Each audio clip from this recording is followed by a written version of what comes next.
இன்றைய சமூகம் பற்றி நிறைய சொல்லலாங்க.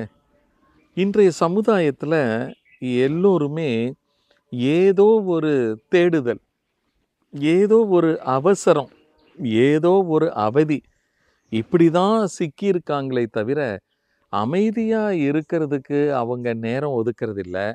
அன்பை பரிமாறுறதுக்கு வாய்ப்பை ஏற்படுத்திக்கிறது இல்லை.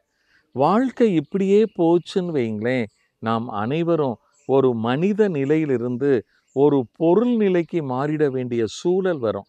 ஏன்னா ஒவ்வொரு மனிதனுடைய மனதை திறந்து பார்த்தா அதுக்குள்ள மனிதனை பற்றிய எண்ணங்கள், நினைவுகள், பதிவுகள் இருப்பதை விட பொருளையும் பணத்தையும் சொத்தையும் பற்றிய நினைவுகள், பதிவுகள் தான் அதிகமாக இருக்குது. அதனால இன்றைய சமுதாயத்தை மாற்றணும்னா முதல்ல நீங்கள் அன்பான மனிதனாக, அமைதியான மனிதனாக, ஆரோக்கியமான மனிதனாக நீங்கள் மாறணும். மாறுங்க, வாழ்க, வளர்க.